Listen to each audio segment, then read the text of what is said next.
Olá, tudo bem? Você vai assistir agora uma de nossas ministrações. Antes, queria pedir a você, dá um like nesse vídeo, se inscreve no nosso canal, ative as notificações e assim você fica por dentro de tudo que acontece aqui na Sião. Que Jesus te abençoe, bom vídeo para você. Muito boa noite, Sião, a paz, que bom que você está aqui, que o Senhor trouxe você até esse lugar. É um privilégio sempre falar do Senhor, muita responsabilidade, mas a gente faz isso com muito temor ao Senhor. Que bom que você está aqui. Eu quero convidar você a abrir a palavra de Deus nessa noite já, para a gente remir o tempo no livro de Neemias, capítulo 4. Quem está lá em cima para me ajudar? Obrigada. É a Pri? É a Patrícia?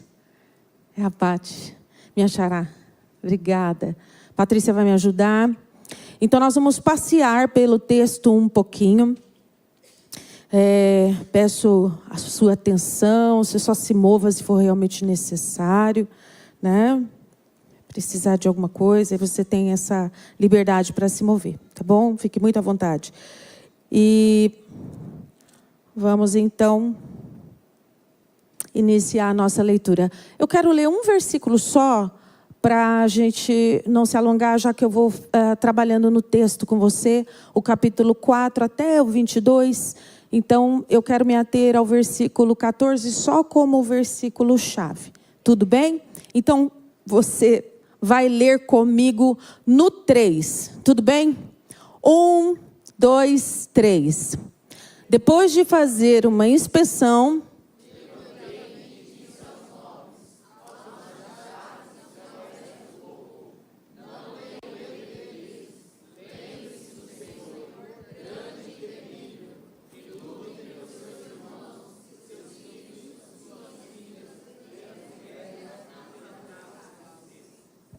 amém. Até aí. Esse é o texto-chave que a gente vai usar, mas deixa eu fazer um panorama rápido para você do livro de Neemias. Ele escreve de próprio punho. E o capítulo 1, 2 e 3 tem a narrativa desse homem que era copeiro do rei na Pérsia, mas os seus parentes estavam em Jerusalém. A cidade de Jerusalém, ele fica sabendo, enquanto ele estava servindo o rei Artaxerxes na Pérsia, ele era copeiro do rei, um cargo de confiança, né? Algumas versões dizem oficial do rei. Então, ele servia diante do rei e ele fica sabendo notícias da sua terra. E isso entristece muito. Jerusalém estava com os muros quebrados, portas arrebentadas, a pobreza tinha chegado até aquele povo, a escassez, e eles estavam com a cidade totalmente aberta, vulnerável. E eles estavam ali há muitos anos com esses muros e essas portas que protegiam a cidade contra a entrada dos inimigos abertas, arrombadas. E hoje de manhã até falei um número, vou me corrigir agora. Graças a Deus a gente tem bastante bons leitores da Bíblia aqui e eu preciso me corrigir. Esses muros aproximadamente, né, essa cidade estava aberta, vulnerável aproximadamente há 70 anos. Né? Eu disse 120 anos. Então essa primeira queda desses muros era aproximadamente nesse tempo aí. Então a cidade estava há muito tempo abandonada. Neemias se entristece com isso. E passado alguns meses, ele servindo o rei ali na sua função diária, o rei percebe que ele está triste, semblante triste, preocupado. Então pergunta para ele: o que você tem? E ele responde para o rei: eu estou triste porque a terra dos meus antepassados está devastada, destruída, isso me causa tristeza. E aí o rei faz uma segunda pergunta para ele: o que você precisa? E a gente vê esse homem aqui, não responder sem pensar. Se alguém chegasse para você, um rei, uma pessoa muito poderosa, e perguntasse assim: o que você precisa? Na hora, você já pensa num montão de coisa, não é? Já vem um monte de cifra na mente e tantas outras coisas. Mas ele faz uma oração rápida na mente. E ele diz: Deus, e agora? Eu preciso responder com sabedoria. E ele aproveita a oportunidade, inteligente que era. E ele diz assim: eu quero ir até lá e eu quero ajudar a reconstruir. Uau, quanta nobreza, não é? Quanta nobreza. Eu quero ajudar a reconstruir aqueles muros. E aí, ele aproveita a oportunidade porque está na frente do rei. E ele tinha orado. Era um homem de oração. E aí ele diz assim: e além disso, se o senhor puder, eu vou mais adiante. Faz uma carta para mim, para que eu possa passar e entrar pelas cidades, me transportar até aquele lugar. E também eu possa levar madeira e as coisas que eu preciso para a reforma. E o rei atendeu o pedido dele. Liberou ele para estar lá e começar a reforma. Até aqui. Bom, esse texto fala de uma reforma, uma reconstrução. E isso fala conosco também. Nós também estamos em reforma, nós estamos em processo, nós estamos em reconstrução, certo? Nós aceitamos a Cristo Jesus, recebemos Ele na nossa vida, né? E a partir de então a gente começa a andar com Ele. E a gente está caminhando na nossa carreira de fé com Jesus. Mas nós também estamos em construção. A obra na nossa vida, ela não terminou. Esse é o desejo do Senhor. Então, às vezes, você está aí nesse momento da vida, que você está construindo sua carreira profissional, certo? Você está construindo a sua família, está pensando em casar, fazendo planos, enviando convites, está namorando, está orando para namorar, né, Mateus? Então, você está em construção, você está em processo. Né? Nós estamos em construção. E o Senhor, e o desejo do Senhor é que a gente não pare. Né? Mas, sempre que nós estamos em construção, sempre que você se levantar para fazer algo, eu preciso te dar uma notícia. Os inimigos, eles vão se opor. Sempre haverá oposição. Ah, poxa vida, eu não gostei dessa parte. Pois é, prepare-se para ela. A gente vai enfrentar a oposição. Davi foi ungido rei de Israel. E ele enfrentou durante bom tempo da sua caminhada com Deus, oposição de Saul. Oposição daqueles que eram liderados por Saul também. Oposição até mesmo dentro da própria casa. Porém, isso não apagou o que Deus tinha para a vida dele. Não apagou. Ele enfrentou essas oposições e o Senhor cumpriu o que ele tinha para fazer, porque esse é o Deus que nós servimos.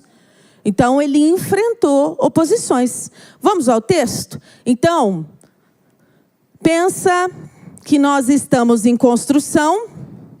A gente encontra obstáculos pelo caminho. E Neemias, esse homem de Deus, reformador, que gostava de orar. Sabe o que significa o nome Neemias? Consolador. Consolador.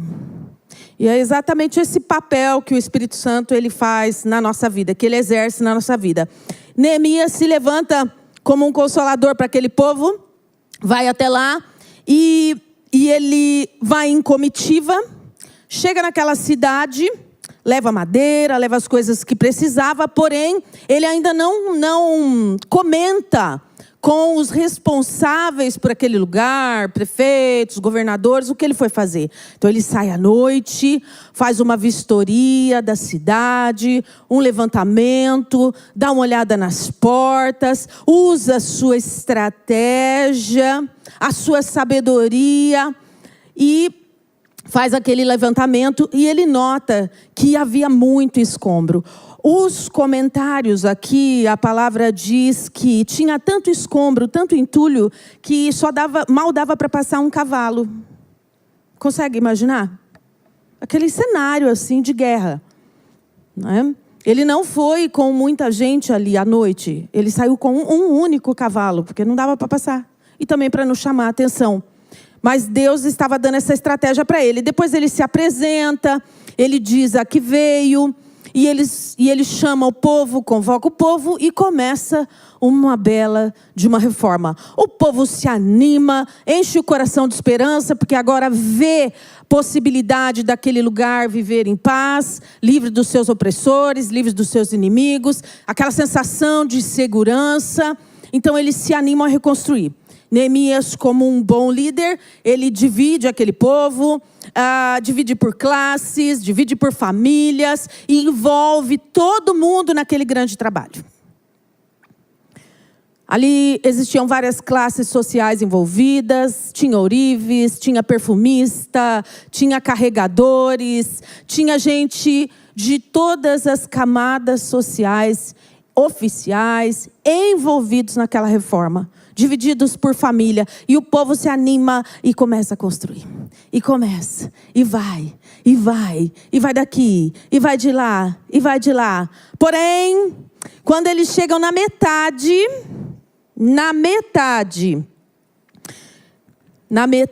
do muro.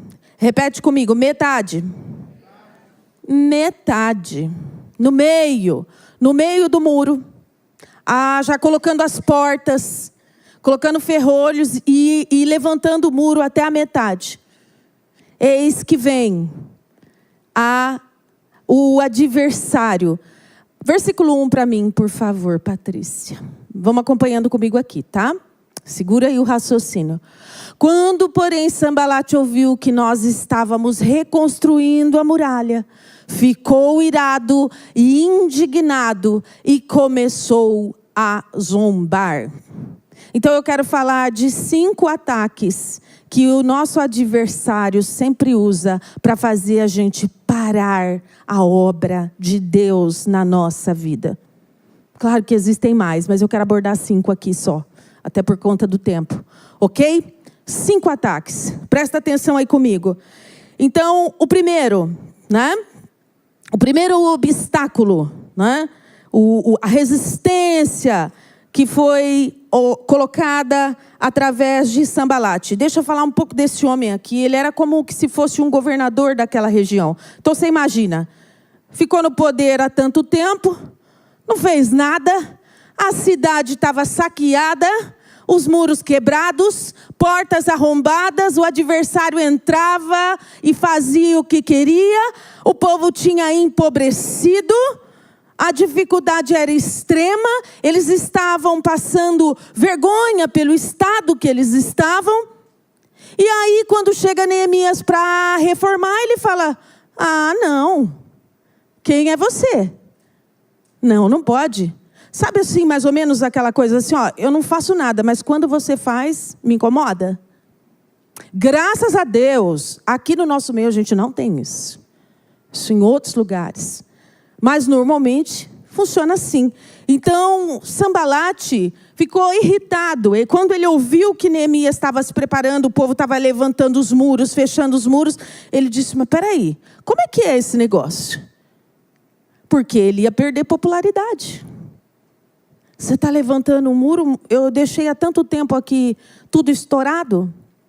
Como assim? Então, nós enfrentamos oposições.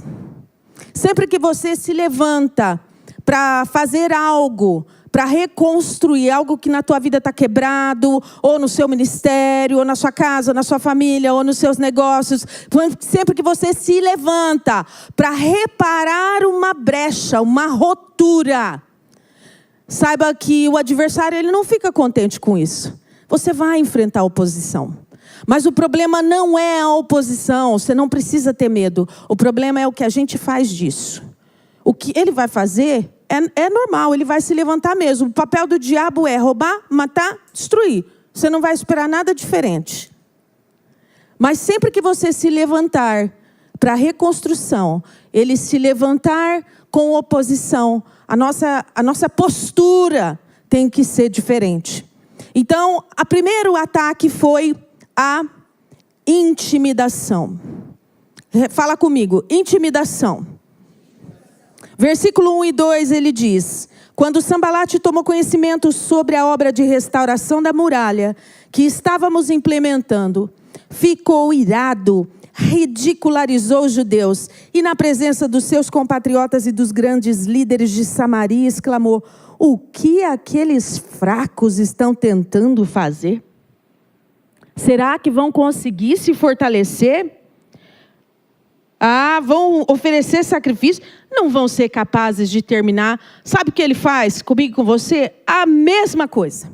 Quando você se levanta para reconstruir ou para fazer algo de relevância para o Senhor, para fechar as brechas da sua vida, as roturas, ele fala: você é fraco.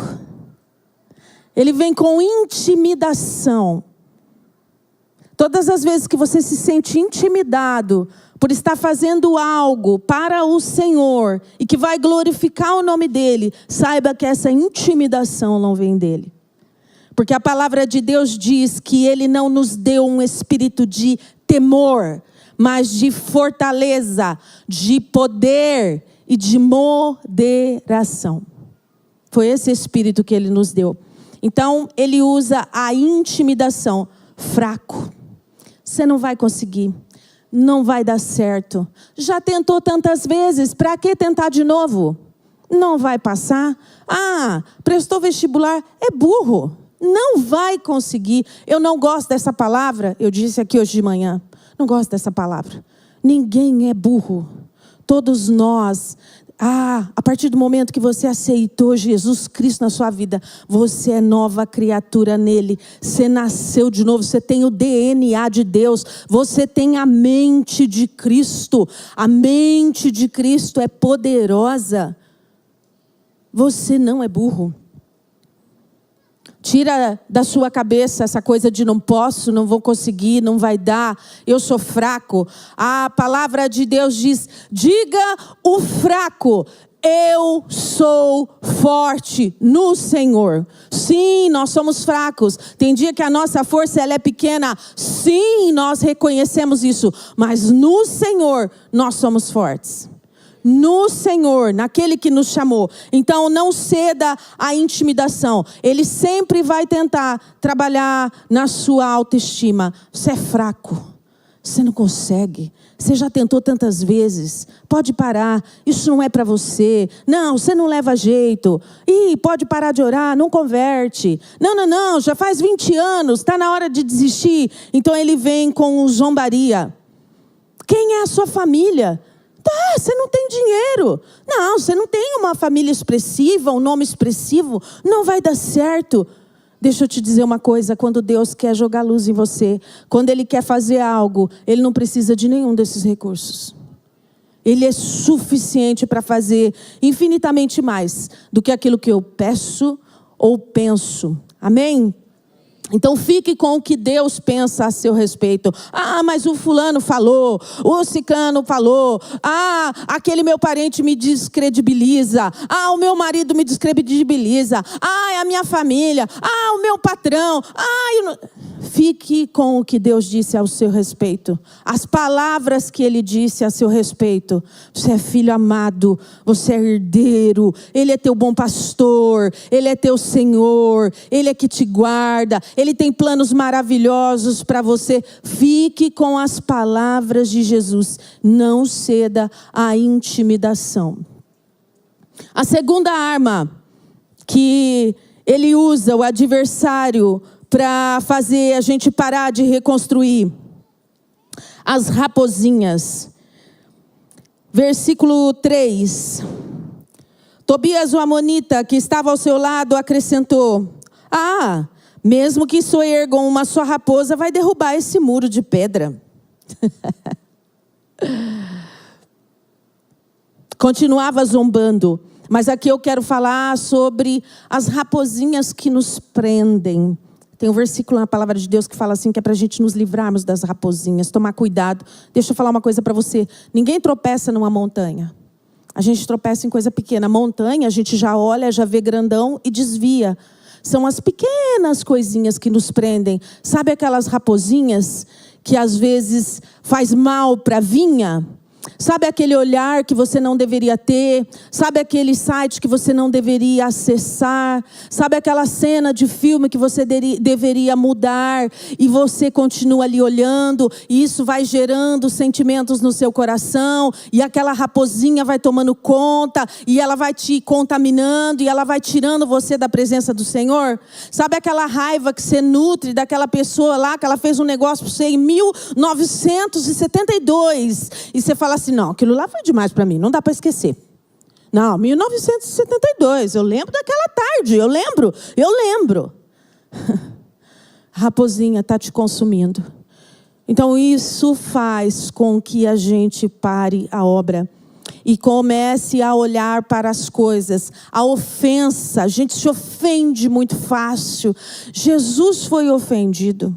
Jesus, quando expulsava demônios, alguns diziam assim, ele tem demônio. O próprio Jesus tinha que falar, mas peraí, o reino dividido não prospera. Se eu tenho demônio, eu estou expulsando demônio por demônio, então não dá. Né? É uma questão de matemática. Mas ele era julgado. Sofria oposição. E a gente leva muito a sério a ofensa. Né? Às vezes tem o emocional tão abalado, tão frágil. Proteja-se, peça para o Senhor equilíbrio. Se necessário, peça para o Senhor uma estratégia. Não tem problema nenhum você fazer um acompanhamentozinho, tomar um remedinho no nome de Jesus. Se equilibrar as emoções. Isso às vezes se faz necessário, porque senão você vai deixando as raposinhas tomarem conta. Chega no culto e fala, o irmão não olhou para mim. Irmão, às vezes o irmão está pensando no que ele vai comer na hora do almoço. Buscar o frango ali correndo uma hora, que senão o culto demora e ele perde o frango. Ele não está pensando em você, não. Fica tranquila. Então a gente se perde no meio dessas coisas. As raposinhas, elas fazem distração. E a gente que está em construção, nós estamos trabalhando para o Senhor. Aí a gente para. Essa igreja aqui, ela está em construção. Nós temos um movimento de oração aqui agora pelo pastor. E aí talvez você fale assim, não, pelo amor de Deus. 7 semanas? Não vou de jeito nenhum. Eu não tenho tempo. Nós gostamos, amamos dizer que não temos tempo. Só que a gente não é honesto o suficiente para falar para o Senhor assim, é verdade, Jesus, sabe aquela série top? Assisti 4 ontem. 4 capítulos de uma vez. Eu estou falando 4 aqui para ser suave, tá? Que eu estou sabendo que vocês assistem mais, né? A gente tem hora que assiste, não é? Estou sendo suave. Só para fazer você pensar. E a gente gosta de falar que não tem tempo. Não tenho tempo. Menino, uma correria, a gente acha chique, bonita. E Deus olha e fala assim, sei. Tudo bem. Tá. Você está enganando quem? Você mesmo, né? Então são pequenas raposinhas. Às vezes eu fico ofendido, faço as minhas pequenas mentirinhas. Não vou, estou indo, estou chegando. Irmã, você está linda. Não tem o que falar, não fala. Fica quieta. Mas não minta. Vamos seguindo? Lamber ferida, né? Aconteceu em 1945, mas eu lembro. Fica livre da ofensa e não pare de reconstruir. Mas sabe como que Neemias ele vencia tudo isso? Como é que ele vencia essas oposições? Ele orava. Veja o versículo 4. Ó nosso Deus, diante disso, quando Tobias falou, agora, se uma raposa subir em cima desse muro, derruba. Ele disse, nosso Deus, diante disso, ouve-nos. Nós estamos debaixo de grande humilhação e zombaria. Ele orava ao Senhor. Ele não perdia tempo respondendo para o inimigo. Ah, não, mas comigo é assim. Falou, comigo é assim. Falou, leva. Irmão. Tentavam tirar Neemias da posição que ele estava e intimidá-lo. Mas sabe o que ele fazia? Não dava ouvidos. Sempre vai haver duas vozes. Fraco. Ah, você está reconstruindo? Uma raposa vai vir, vai derrubar. Ih, começou a orar? Já para. Ah, o quê? A igreja começou a orar mais? Ei, já que esse fogo apaga. Já vi isso, eu estou aqui faz 40 anos. Já que apaga. E aí a gente vai ouvindo essas vozes no nosso meio. E isso vai nos enfraquecendo. Mas sempre existe uma voz mais poderosa, que faz silenciar o inimigo. E Neemias, ele se ateve a essa voz. Então sempre que o adversário mandava um recado, antes dele paralisar de medo, ele orava ao Senhor. E continuava a fazer o que estava fazendo. O adversário mudava de estratégia. Ah, intimidava. Vinha com zombaria. Tentava uma coisa diferente. E ele falava, agora eu não posso. Eu estou fazendo uma grande obra, não posso parar. Não vou descer. É assim que ele respondia. E é assim que nós devemos fazer. Deve ser essa a nossa posição. Não saia da posição que o Senhor te colocou. A nossa maior tentação é parar quando nós estamos reconstruindo, quando nós somos ofendidos. Essa é a maior tentação. Porque a gente tem a nossa vida por muito preciosa. A gente não suporta uma ofensa. Então vamos continuar? Tentavam tirar ele da posição que ele estava, né? Mas ele permanecia e orava ao Senhor. E aí, o versículo 6, Neemias diz, vamos caminhando aqui pelo texto, tá? Comigo. Ele diz assim, enquanto tudo isso acontecia, enquanto eles falavam, enquanto eles zombavam, enquanto eles falavam que eu sou fraco, enquanto eles falavam que o povo não ia conseguir, enquanto eles falavam que a reconstrução não ia dar certo, enquanto eles falavam que nada ia acontecer, que nós não íamos permanecer, nós fomos reconstruindo as muralhas, até que toda a extensão, nós chegamos pela metade da sua altura, e a população estava com o coração plenamente dedicado a reconstruir.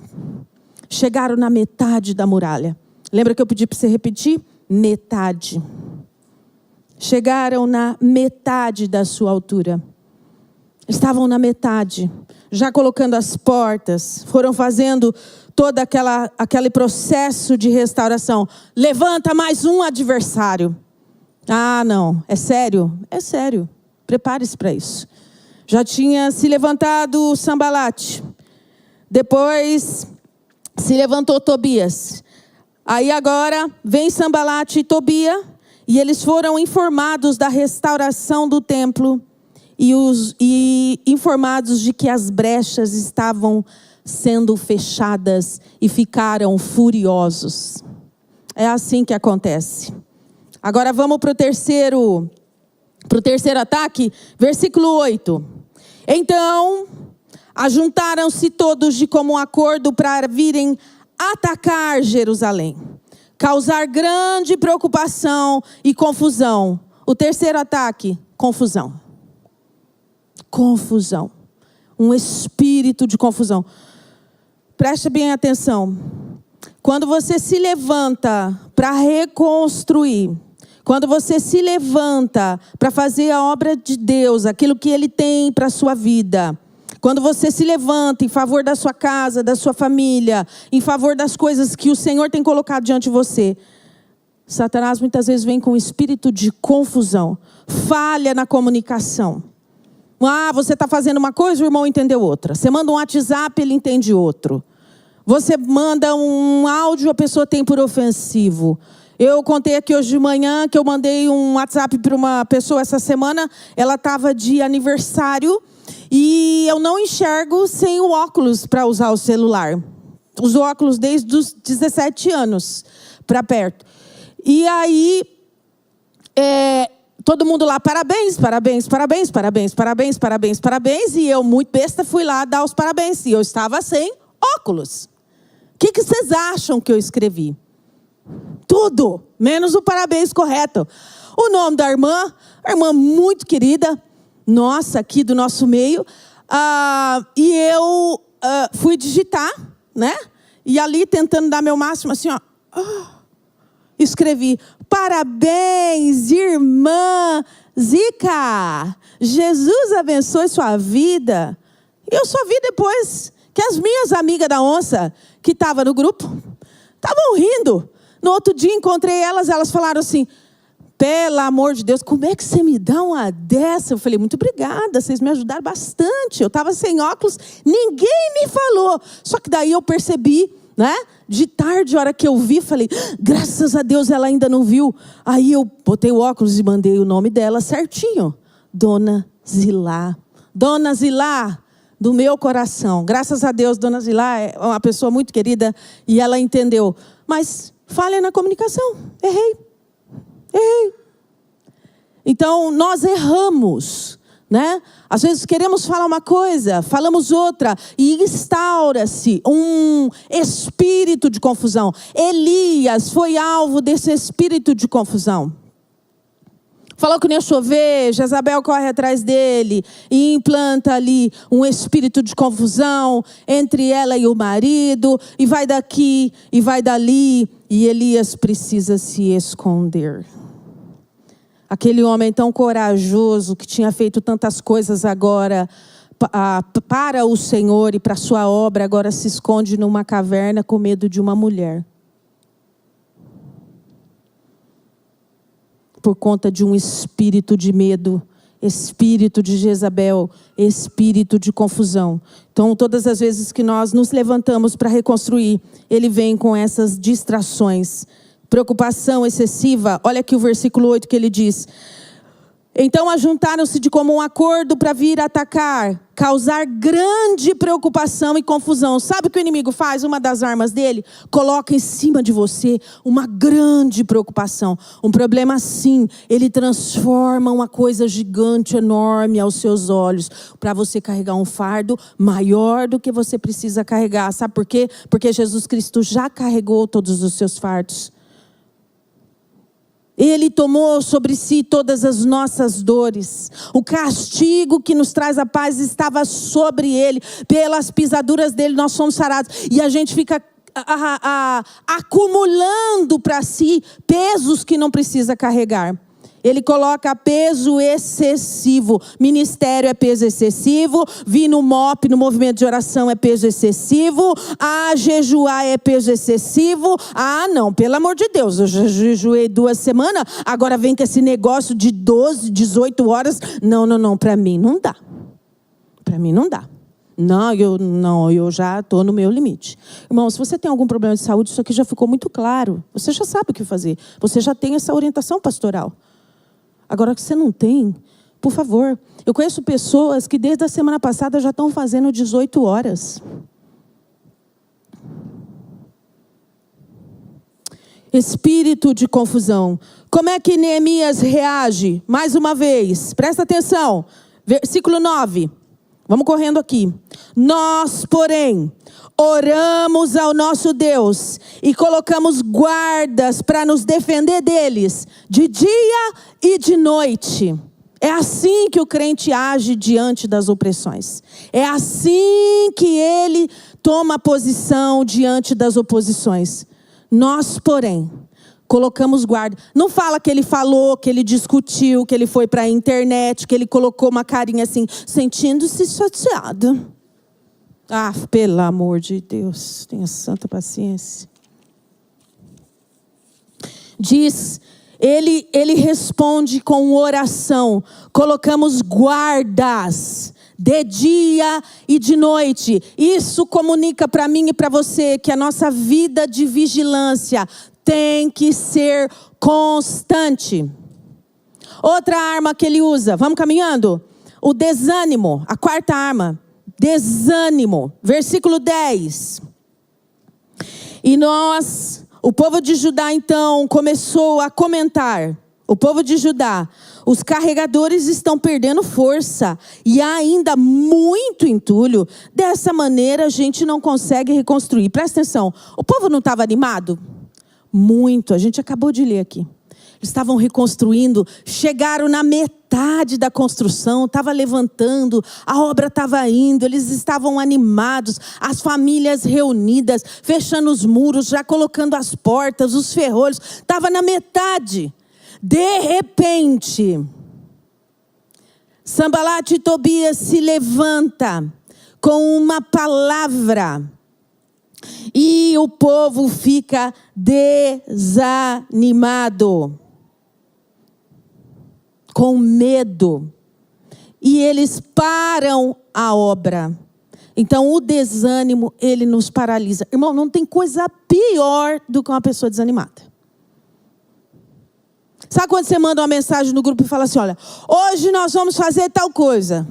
O desanimado é o primeiro que responde. Ele fala assim, hoje não poderei estar com você.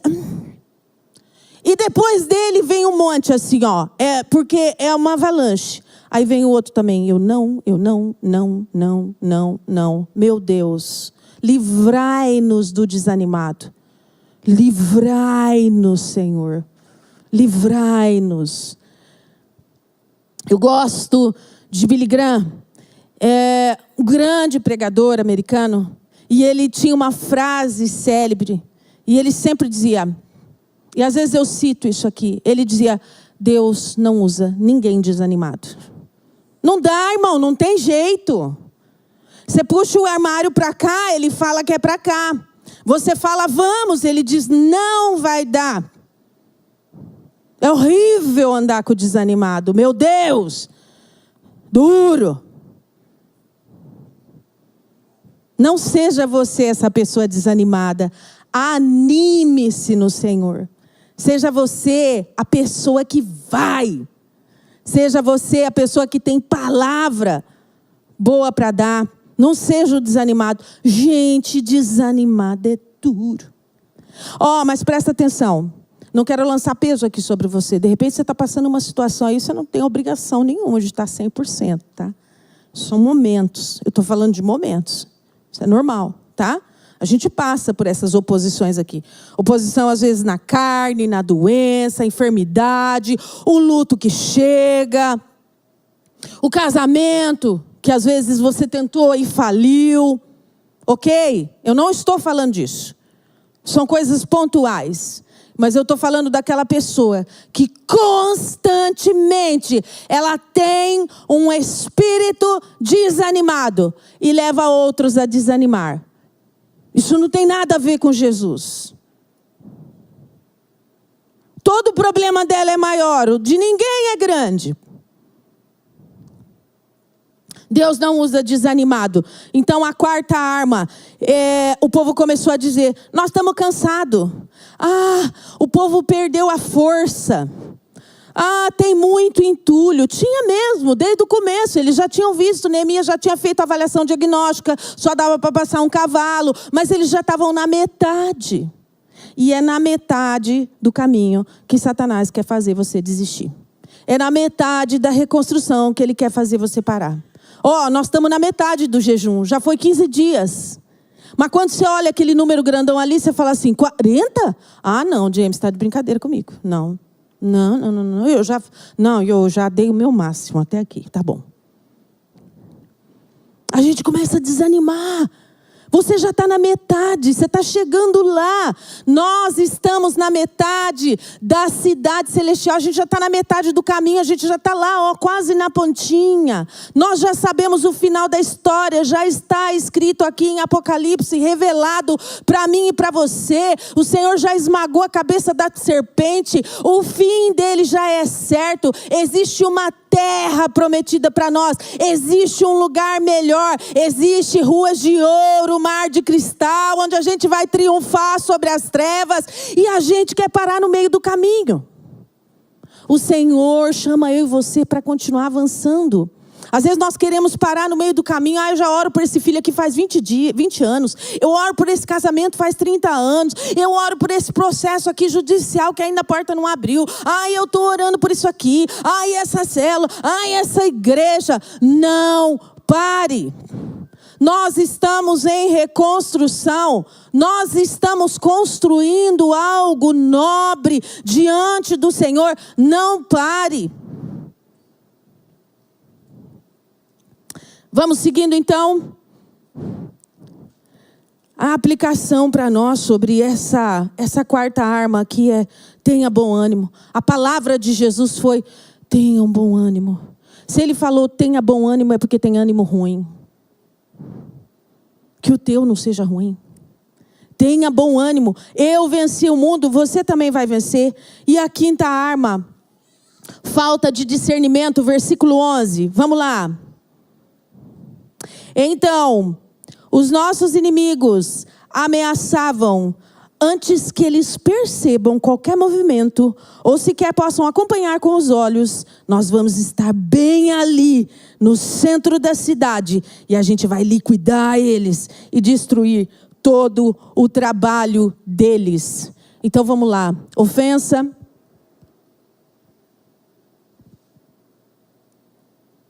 raposinha, intimidação, desânimo e agora falta de discernimento. Aqui os adversários disseram assim: vamos pegar eles despercebidos.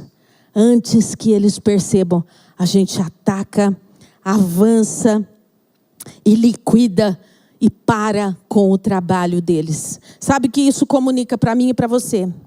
Que nós precisamos estar sempre um passo à frente do nosso adversário.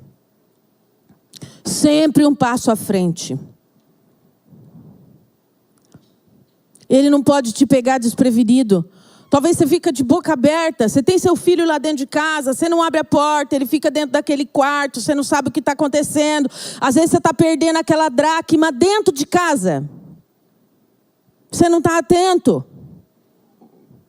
Você não ora. Ou se ora, não vigia, fala. Cansa. Fale menos. Ore mais. A gente não vê Neemias aqui falando muita coisa, não. Ele orava. Não tem que ficar dando resposta para o inimigo. Não tem que ficar dando réplica, tréplica para quem te ofendeu. Ore, trabalhe, não pare. Você está no meio do caminho. Você está no meio da construção. Não pare. Então, a quinta arma, falta de discernimento. Olha, antes que eles vejam, vamos destruí-los. Então a palavra de Deus para mim e para você é: fique vigilante. Não cochila. Não deixa nada entrar. Cuida das raposinhas. Fica atento. Eu gosto de Abacuque. Quando ele reclama com o Senhor, e ele é tão sincero ali em oração, e ele fala assim: ai, Senhor, até quando? Tá difícil as coisas aqui, hein, Jesus? Tanta desigualdade social, tanta coisa ruim acontecendo, esse povo se prostrando diante de outros deuses, desobedecendo o Senhor. E aí o Senhor diz para ele assim: ô Abacuque, vem aqui, queridão. O meu justo vai viver pela fé. E aí ele entende tudo isso e ele disse assim: ah, Senhor, então tá bom. Colocar-me-ei na minha torre de vigia. Eu vou orar mais. Eu vou ficar atento aos sinais do Senhor. E aí os lábios de Abacuque produzem um cântico: ainda que a figueira não floresça, ainda que a vide não dê o seu fruto, eu todavia me alegrarei no Senhor. Agora os lábios dele não reclamam mais. Produz um cântico novo ao Senhor. É isso. Fique vigilante. Agora tenha equilíbrio, tenha discernimento. Patrícia, como é que eu faço para combater os ataques do inimigo? Neemias fez uma avaliação, versículo 13, fala que ele considerou as informações, se posicionou e colocou homens nos pontos baixos da muralha. Sabe o que isso quer dizer? Que eu e você temos pontos fracos. Todo mundo tem. Ah, não, eu não, ixi, eu sou super espiritual. Ai, ai, ai. Todos nós temos pontos fracos, mas a gente precisa vigiá-los. Põe guarda, preste atenção. Qual que é o teu ponto fraco? O que está fazendo você cair? O que está fazendo você retroceder? O que está fazendo você ouvir outras vozes? Põe guarda aí. Coloque-se na torre de vigia, não seja pego de surpresa. Fique atento, né? Então, isso é uma das coisas que você pode fazer. Ore mais. Neemias era uma pessoa que orava e não se preocupava em dar resposta para o inimigo. Ele não perdia tempo. Ele continuava construindo e continuava orando. Mantenha-se firme na palavra. Leia a palavra de Deus. Mastigue, rumine, medita nela de dia, de noite. Não se cale, não fale demais, se cale, sonde os pontos baixos, cuida dos lugares abertos. Para de ficar se justificando, você não precisa, creia no Senhor. Ele te defende, Ele é o teu escudo, Ele é a tua fortaleza. Dependa de Deus. E aqui o versículo 14, que é o que eu comecei com você. Defenda a sua família. Vamos ler? Fiz uma rápida avaliação geral da situação. Declarei aos nobres e oficiais e aos magistrados e ao restante da população: não os temais. De modo algum. Lembrai-vos do eterno nosso Deus, grande e poderoso, e lutai com bravura por vossos irmãos, vossos filhos, vossas filhas, vossas esposas e propriedades. A palavra de Deus para mim e para você hoje é: não tenha medo. Ah, não, mas eu não vou nem começar esse movimento de oração, porque Deus me livre, eu vou mexer, e essas coisas espirituais, depois vem ataque para a minha vida. Ô irmão, deixa eu dizer uma coisa para você: maior é aquele que está em nós do que o que está no mundo. Nós servimos o Deus Todo-Poderoso. O povo ficou com medo, parou de reconstruir. Neemias dá uma palavra para ele, faz um diagnóstico geral. Ele olha, vê aquele povo desanimado, e ele foi a voz encorajadora. Seja você essa voz encorajadora. Ele disse: não tenham medo, lutai, lembrai-vos do eterno. De quem você está se lembrando? Você está lembrando da ofensa, está lembrando da sua incapacidade, da sua conta bancária, das suas limitações. Irmãos, isso está diante de nós todos os dias. Quando eu tomo banho, quando eu olho no espelho, eu vejo as minhas limitações todos os dias. Elas estão lá. Mas eu olho e eu procuro me lembrar do Senhor. Essa palavra é para mim e para você. Neemias faz ele chama a atenção do povo e ele faz essa declaração. Ele fala: não os temais de modo algum. Lembrai-vos do eterno. Ao invés de você se lembrar da sua incapacidade, da sua limitação, daquilo que não vai dar, daquilo que não pode ser, da ofensa, lembre-se do Senhor. Existem versões que dizem assim: lembrai-vos do Senhor, o eterno, o temível, o poderoso, o nosso Deus, grande e poderoso, e lutai com bravura. Luta por vossos irmãos, luta por você, luta pela sua família, pelas suas filhas, pelas vossas mulheres, pelas suas propriedades. Não deixa nada na mão dele. Sabe como que a gente resiste às pressões do adversário? Com mais pressão. Ele vem para mim e para você com pressão, eu reajo com mais pressão. Ah, nós ficamos 18 horas de jejum, então tá bom, essa semana eu vou deixar você de castigo, eu vou fazer 19. É eu que vou para cima. Reaja com pressão, o Senhor está com você. Não os temais. Ah, mas eu estou temendo essa banca da faculdade, essa situação pontual aqui. Ah, e esse filho que não engaja, essa filha, esse casamento. Não os temais. Lembrai-vos do Senhor, o grande e temível, o poderoso. É de Deus que você tem que se lembrar. É Ele quem peleja por você. Nós não temos força suficiente. Irmãos, tem hora que o nosso recurso, ele se esvai. Não tenha medo. Essa é a palavra do Senhor para mim e para você. Anime-se.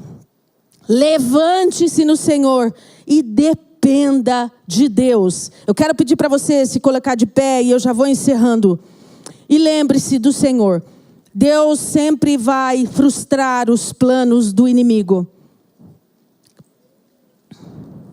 Versículo 15 diz assim: quando os nossos inimigos descobriram que nós estávamos bem informados acerca do que eles iam fazer e de todos os seus planos, e que Deus tinha frustrado a trama deles, todos nós retornamos à obra do muro, cada um para o seu trabalho específico. Deixa eu te falar uma coisa. Quando você continua a reconstruir, você frustra os planos do inimigo na sua vida. É isso que esse versículo aqui está dizendo. Quando o adversário percebeu que Deus tinha frustrado os planos dele, que o povo não deu ouvidos e continuou a reconstruir, ele cedeu. E então, ele vai relatar aqui que muitos desses homens se voltaram para a reconstrução. E eles tinham nas mãos espada. Muitos nem dormiam, já dormiam vestidos, para estar sempre preparado. Eles já dormiam preparados, vestidos para a batalha. Então, a minha oração para você nessa noite é: golpeie os seus inimigos. Levante-se. Que o Senhor te dê novos impulsos. A minha oração é para que você perceba que mesmo você sendo alvo da afronta do inimigo, porque ele não nos respeita mesmo, maior é o que está em nós. Deus se interessa pela nossa causa. Deus se interessa por você. Deus se interessa pela sua família. Deus te vê. Então, não ouça as mentiras de Satanás. O papel dele é mentir. Ele mente o tempo todo. Ouça a voz do Senhor. Lembrai-vos do Senhor. Muito obrigado por ter assistido o nosso vídeo. Espero que esse vídeo tenha abençoado sua vida e, se possível, compartilhe ele com o máximo possível de pessoas. Jesus te abençoe.